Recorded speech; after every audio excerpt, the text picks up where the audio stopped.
We're getting into episode 3, which is part 1 of Dinobot Island, this time on Energon Entries.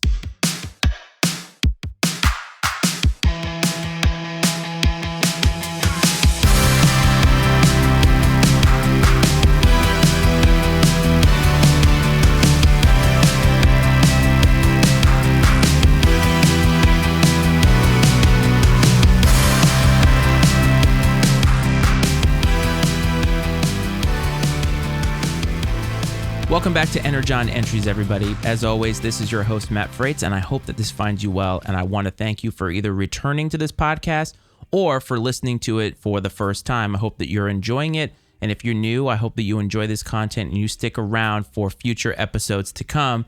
And with that, let's get to the episode recap. The episode begins with new Autobot Power Glide flying with Bumblebee to investigate mysterious readings from the sea. The investigation leads to the discovery of a deserted island filled with dinosaurs and other extinct life forms. Optimus Prime is briefed on these findings, and some Autobots dismiss the dinosaurs due to the Dinobots' intelligence and clumsiness to date. Wheeljack, taking offense, has Grimlock and the Dinobots demonstrate their more sophisticated ways. To no one's surprise, this demonstration goes awry and the Ark is heavily damaged. Thankfully, Teletran 1 is saved by Trailbreaker's force field and some help from new Autobots Red Alert and Inferno.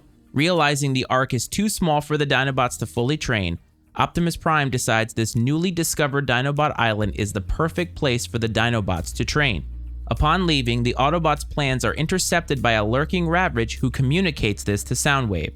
Soundwave orders Laserbeak to follow.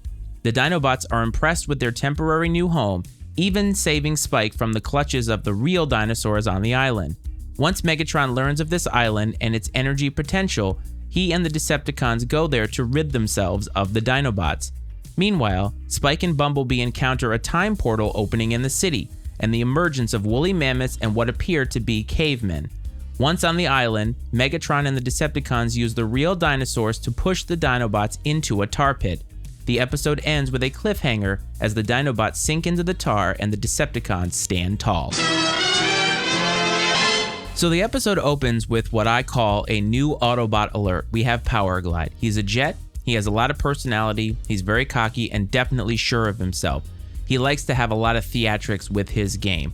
So Bumblebee is flying with him and he has a jetpack.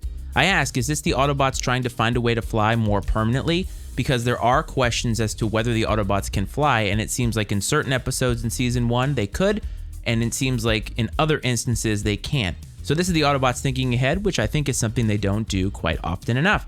They discover an island with dinosaurs living on it, and the first thing I thought was, is this a Jurassic Park island? But I realized it's about a decade too early, and that's just one of my favorite movies, and so it made me think of that. So Power Glide has this ability where he can repair things with a beam that comes out of his forehead, another one of those type of secondary powers that they have that are very convenient to have. He's also the second Autobot with a moving piece for a mouth instead of an actual mouth that kind of goes up and down like a humanoid would. He and Optimus Prime, I think to date, are the only two Transformers, or at least Autobots, that have that. So the Autobots and the Dinobots have been together for this long. The Dinobots were introduced very early in Season 1. I think it was episode 4 or 5, maybe 6. And they've been around for a really long time. And it seems like they barely use them. And it doesn't seem as if there is a lot of training that's happening because Optimus Prime and the other Autobots seem to think that the Dinobots are kind of useless because of how quote-unquote stupid they are and a whole bunch of other factors.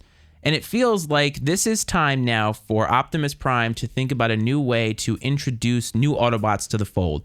Maybe he needs an orientation manual, especially if you're going to create Autobots from scratch and also create life forms and make them as dumb as they are in real life. So Optimus Prime needs to think a little bit more about leadership and assimilating people into the Autobot collective.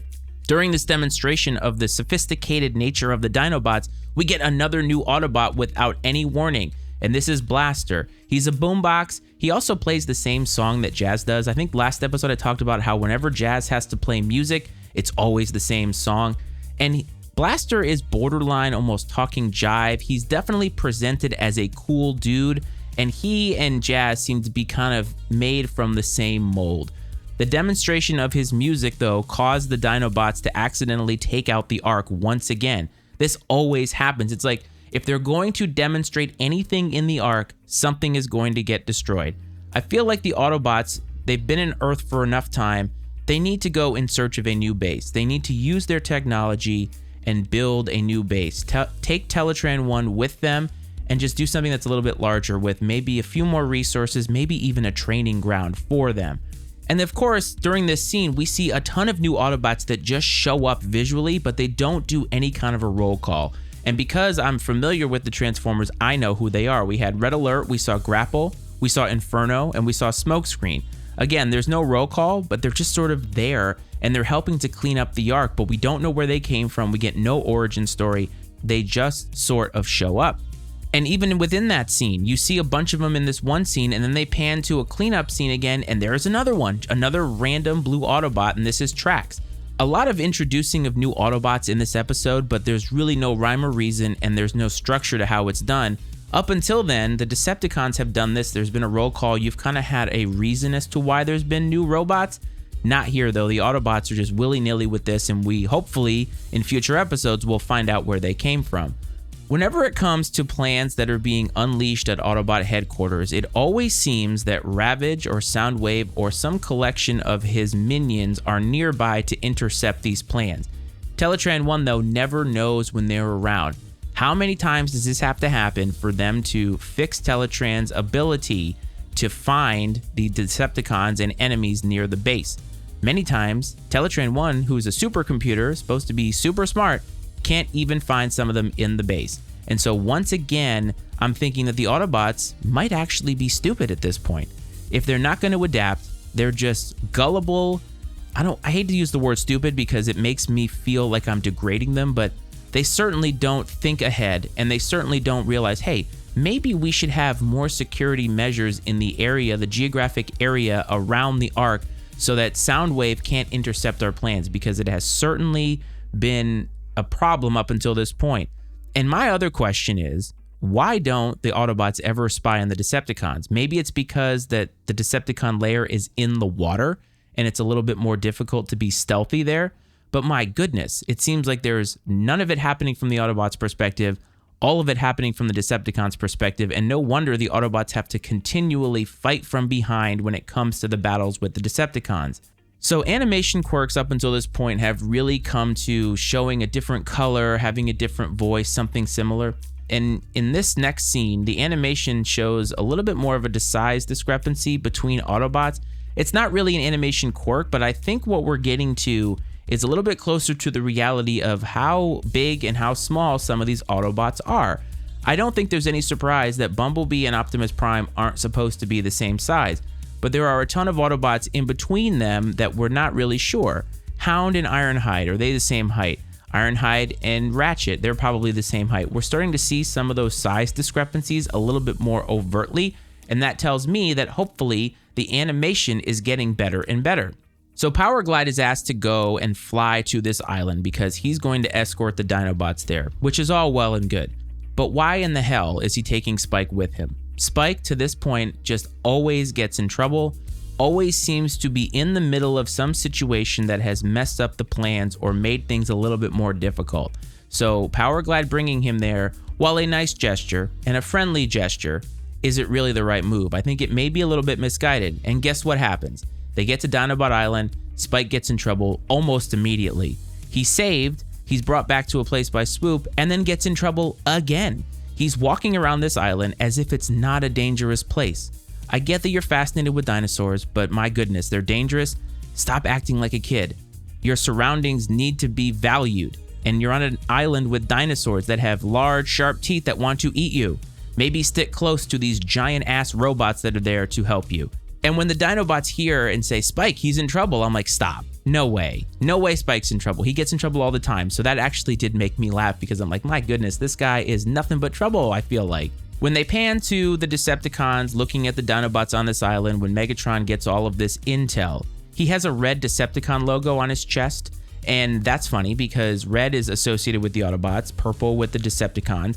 And it's one of those weird animation quirks that I always wonder how they get through QC, and I just got finished telling you that, hey, it seems like maybe they're doing a better job, and then boom, here you go. Of course, I don't know the order in which they create these episodes, but just something that I saw.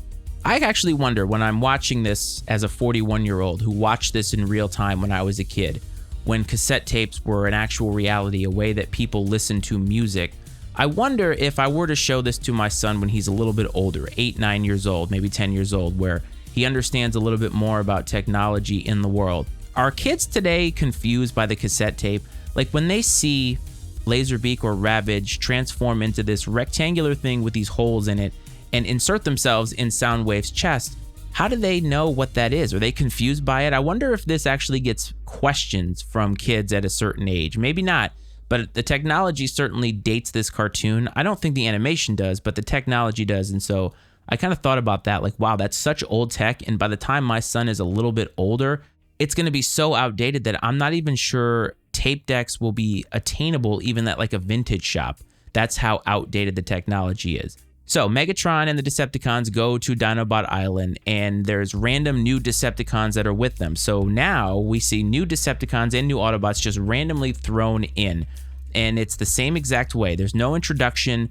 We just see new looking robots, and bam, there we are. So I know that the one that I could see at first was Blitzwing, just because he has a very specific look. Later, you see a few more jets. You have Dirge, Ramjet, and Thrust. So I think that that's what they are based off what you see, but there's no introduction or anything, and we just sort of have to take it with, hey, here are some new robots. So Megatron is really smart, and he tries to pull double duty because taking out the Dinobots at the same time as draining the energy from the island.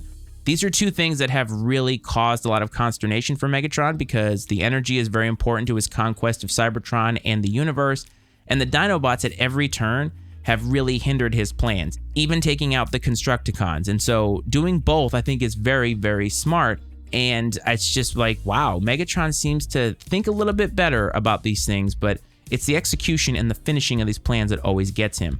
So when we go back to town, there was something about a woolly mammoth coming into town that was just funny to me because it just felt so 80s. Like, I don't know why it was so campy to see something like that, but it just was for me. I don't know why.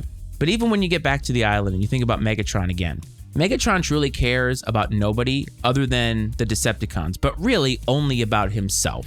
He treats real dinosaurs as if they're his creatures to control because they're mindless, they are not powerful against him, and he treats the Dinobots as if they're lemmings to fall into the tar. So he doesn't really see value in anything other than himself, especially organic life forms. And I think that's something to watch about Megatron because in this season so far, I feel like we've had a few more instances where he has been shown to be less and less human in his approach to things. The way he watched Carly almost drown, the way that he is shooting at and treating the dinosaurs. He doesn't really see anything other than himself as powerful and worthy of any type of, I don't even want to say sympathy or empathy, whatever, any type of even standing in the universe. Like, you're not even supposed to be alive if you're not Megatron. And there's only one Megatron, so we're seeing a little bit more evil out of him that has been a little bit more overt. And his laugh when the dinosaurs fall into the tar pit is quintessential, maniacal, and it's just awesome because it's a different level from Megatron. And I love these new character nuances that we're seeing with him, seeing him get a little bit more evil, a little bit more unhinged. And that's, I think, great character development in a cartoon that up until now has just sort of been standard bad guys, standard good guys win in the end. At the end of the episode, we get the awesome narrator to make an appearance to set the stage for part 2. Gives context to the portals that keep opening because when they open, we see a woolly mammoth come through. We have no idea what that is. Also doesn't spoil what's going to happen in part 2. That was a criticism that I had of the pilot, the 3-part pilot, where the narrator would come in and basically give away exactly what was going to happen. So a 2-part episode very early on in season 2. And it was obvious to me that this was meant to do something like introduce new robots, but we're also going to get a conclusion to this that hopefully will give a little bit more context how we get there, and we'll see what happens with the Dinobots because they're an important part, or have been up until now, of what the Autobots are trying to do, and I think the Autobots are going to need as much help as they get. If you've watched this recently, what did you think? I would love to know. Get in touch with me. mattyicemedia@gmail.com is the email address to do that. And if you want to follow me on Twitter, @MattyIceFreights is the handle for all of you Transformers fans out there that have been enjoying this content. I will be back next week to conclude with part 2 of Dinobot Island, and we'll find out exactly where we stand with the Dinobots and with these new Autobots and Decepticons. I hope this finds everybody well. I hope this finds everybody safe, and I will talk to everybody next time. This is Energon Entries.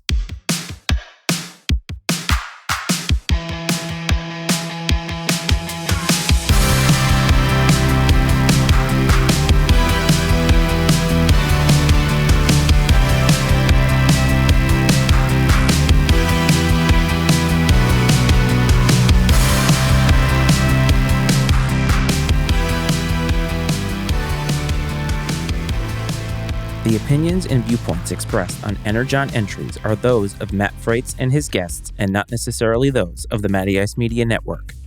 Energon Entries is exclusively owned by Matt Freites and is brought to you by the Matty Ice Media Network.